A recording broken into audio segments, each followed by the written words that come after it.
샬롬, 하나님과 동행하는 새벽기도회 달라스 임마누엘 교회 권성철 목사입니다. 오늘도 하나님과 동행하며 풍성함을 누리시는 저와 여러분 되시길 주님의 이름으로 축복합니다. 오늘 말씀은 시편 149편 1절에서 9절까지의 말씀입니다. 할렐루야, 새 노래로 여호와께 노래하며 성도의 모임 가운데에서 찬양할지어다.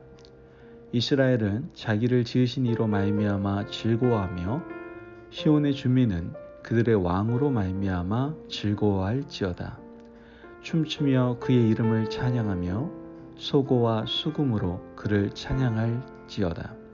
여호와께서는 자기 백성을 기뻐하시며 겸손한 자를 구원으로 아름답게 하심이로다. 성도들은 영광 중에 즐거워하며 그들의 침상에서 기쁨으로 노래할지어다. 그들의 입에는 하나님에 대한 찬양이 있고 그들의 손에는 두 날 가진 칼이 있도다. 이것으로 문 나라에 보수하며 민족들을 벌하며 그들의 왕들은 사슬로 그들의 귀인은 철고랑으로 결박하고 기록한 판결대로 그들에게 시행할지로다. 이런 영광은 그의 모든 성도에게 있도다. 할렐루야. 아멘. 하나님께서 우리에게 주신 말씀입니다. 여러분, 우리는 하나님과 동행하는 새벽기도회를 통해서 시편의 말씀을 함께 묵상을 하고 있습니다. 시편 1편의 시작은 복 있는 사람은 누구인가? 라는 질문으로부터 시작을 하게 되죠. 이 질문에 대해서 시편 1편은 시냇가에 심은 나무가 되어 뿌리를 하나님 말씀에 두고 살아가는 자가 바로 복 있는 사람이라고 우리에게 말씀을 해주고 있습니다. 시편 1편부터 150편까지 우리가 함께 묵상하면서 복 있는 사람은 누구인지에 대해서 계속해서 우리에게 자세히 밝혀주고 있죠. 시편을 지은 많은 저자들이 인간이 겪을 수 있는 고통과 내적 어려움을 호소하고 있지 않습니까?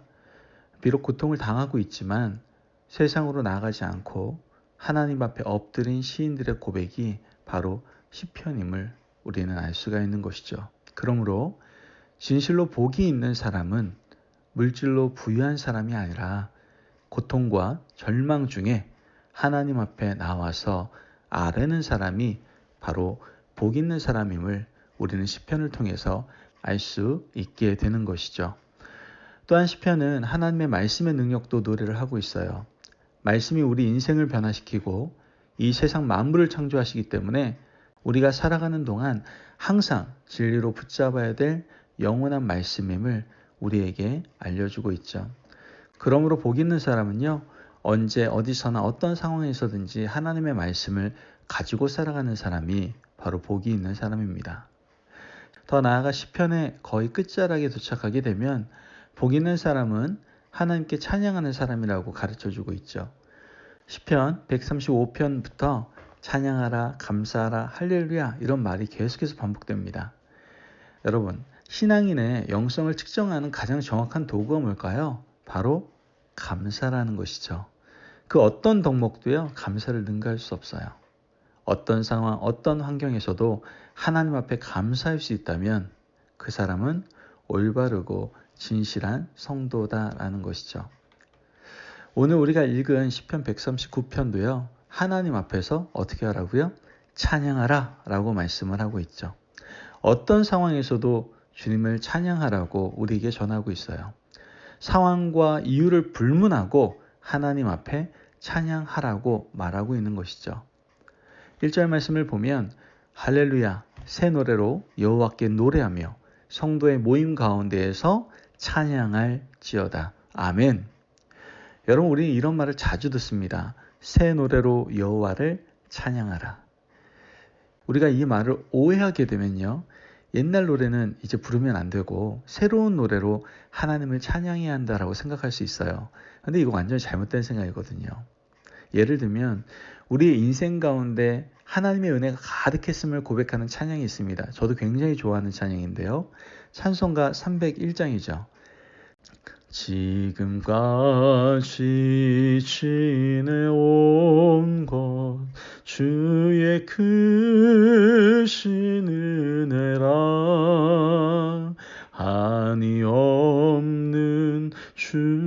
주의 사랑 어찌 이루 말하랴. 자나깨나 주의 손이 항상 살펴주시고 모든 일을 주 안에서 형통하게 하시네. 아멘. 이 찬양을 굉장히 즐겨 부르는데요. 그렇다면 제가 이 찬양을 예전부터 불러왔으니까 새 찬양이 될 수 없는 걸까요? 여러분, 그렇지 않다라는 거예요. 우리가 똑같은 찬양을 하루에도 또한 몇 년간 걸쳐서 수십 번, 수백 번 반복한다라고 할지라도요, 그 찬양은 새 노래가 될 수 있다라는 것이죠. 시인이 말하는 새 노래란 무엇입니까? 바로 새로운 경험을 많이 하라는 뜻을 가지고 있음을 우리는 알아야 된다는 것이죠. 성도가 하나님을 경험하면 경험할수록 우리는 하나님 앞에서 또 다른 의미의 새 찬양을 부를 수가 있게 되는 겁니다. 여러분과 함께 찬송가 301장을 함께 나눴지만 저는 이 찬양이 매번 반복되고 똑같은 찬양이 아니에요. 하나님과의 만남과 경험을 통해서 이 301장의 찬양이 늘 새로운 고백으로 하나님께 올려드리게 되는 것을 저는 경험할 수가 있게 된다는 것이죠.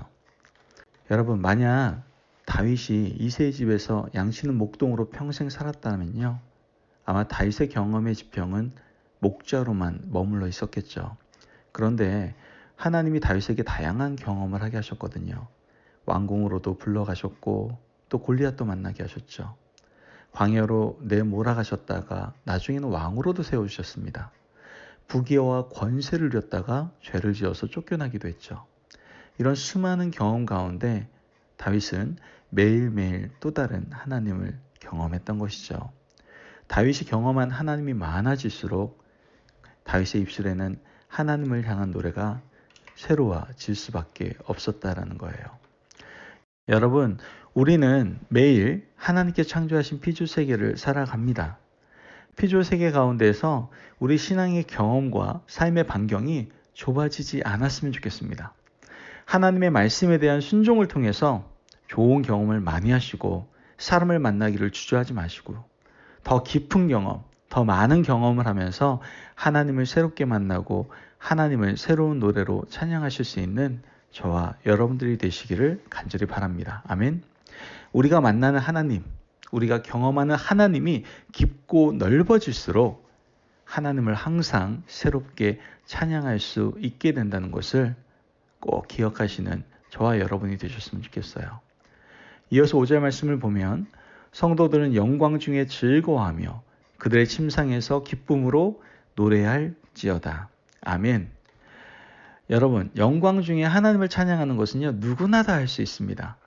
영광 중에 있으면 누가 시키지 않아도요, 우리 입술에서는 찬양이 흘러나오죠. 하지만 침상에서 하나님을 찬양하는 것은 쉽지 않아요. 이 침상은요, 두 가지 의미를 가지고 있는데요. 하나는 잠자는 곳이에요. 저녁이 되어 몸을 누이면 하루의 수고 때문에 바로 잠이 들죠. 저도 요즘 피곤해서 그냥 침대에 누웠다면 잠이 들어요. 그런데 오늘 말씀에서의 의미는 우리가 몸을 눕히고 나서 오늘 하루를 돌아보며 하나님을 꼭 찬양하라고 말씀하고 있는 것이죠. 침상의 또 다른 의미는 바로 병으로 고통받는 공간입니다. 우리 몸이 병들고 고통스러울 때 침상에 누워 지내잖아요. 그때도 하나님을 찬양하라는 말씀인 거예요. 여러분, 병들어서 누워있는데 어떻게 하나님을 찬양할 수 있어요? 가능한 일이에요? 시인은 이것이 우리의 의무라고 말씀하고 있는 거예요. 병들어서 침상에 누워있으면 사실 우리가 부정적인 생각이 많이 사로잡히게 되거든요. 낙심과 절망이 우리를 뒤덮을 때가 참 많죠. 하지만 침상에 누워있어서도 하나님을 찬양하면 낙심과 절망, 인생의 무게에서 벗어날 수 있다는 것을 우리에게 말씀해 주고 있는 것이죠. 6절 말씀을 보면 그들의 입에는 하나님에 대한 찬양이 있고 그들의 손에는 두 날 가진 칼이 있도다. 아멘. 말씀에서는 두 날 가진 칼을 손에 가지고 있다라고 얘기했어요. 여러분, 손에 두 날 가진 칼을 가지고 할 수 있는 것이 뭘까요? 바로 전쟁입니다.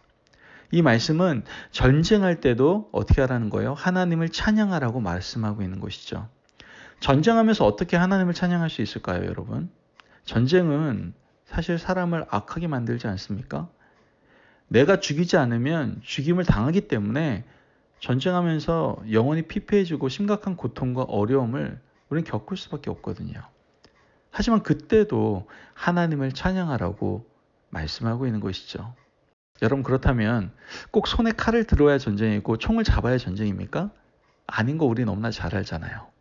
우리가 살아가는 매일의 삶이 전쟁 같은 삶이잖아요. 우리는 또한 영적 전쟁을 하며 살아가고 있고요.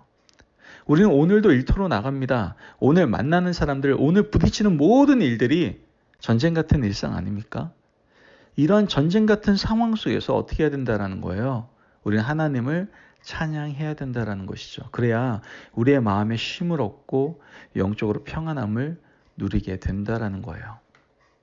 여러분, 우리 자신을 살리고 우리 영혼을 악의 굴레에서 해방시키고 지키기 위해서라도 우리는 전쟁 같은 삶 가운데에서 하나님을 찬양해야 될 줄을 믿습니다. 아멘. 찬양은 이토록 우리에게 큰 유익을 가져다 준다는 것이죠. 여러분, 이제 경험의 지평을 좀 넓힙시다. 침상에서도 또한 병든 자리에서도 하나님을 찬양하시기를 바라요. 비록 전쟁 같은 일상을 우리가 살아가지만 그 가운데서도 우리가 주님을 찬양하기를 바랍니다. 그때 하나님께서는 우리가 상상하지 못할 놀라운 축복과 위로를 우리에게 부어주실 줄을 믿습니다. 아멘. 어떤 사람에게요? 찬양하는 사람들에게 말이죠. 그러므로 사랑하는 우리 임마누엘 가족 여러분, 오늘 하루를 살아감에 있어서 온전히 하나님을 온 마음 다하여 찬양할 수 있는 복된 하루를 살아가시기를 주님의 이름으로 축복합니다. 아멘. 기도하겠습니다. 사랑이 많으신 하나님 감사합니다. 오늘도 우리에게 귀한 말씀을 허락하여 주시고 늘 하나님을 찬양하며 살아가라고 말씀하시니 감사를 드립니다. 하나님, 우리가 새 노래로 하나님을 찬양하며 어떠한 환경에서도 하나님을 찬양하기로 결단합니다. 그럼 말미암아 악하고 험한 세상에서 찬양하는 인생이 되어 늘 악을 선으로 이길 수 있는 그리스도의 군사 하나님의 자녀의 삶을 살아가겠습니다. 하나님, 우리에게 찬양의 입술을 허락하여 주시고 우리가 언제 어디서든지 하나님을 찬양하는 복된 삶을 살아갈 수 있도록 축복하여 주옵소서. 감사하며 예수님의 이름으로 기도합니다. 아멘. 오늘도 하나님과 동행하며 풍성함을 누리시는 저와 여러분 되시길 주님의 이름으로 축복합니다. 아멘. 여러분, 새 노래로 하나님을 찬양합시다. 내 삶에 어떠한 삶이 펼쳐진다 할지라도 늘 하나님을 새 노래로 찬양함으로 하나님께서 우리에게 허락하시는 놀라운 축복을 경험할 수 있는 저와 여러분이 되시기를 간절히 바랍니다. 말씀 안에서 승리하십시오.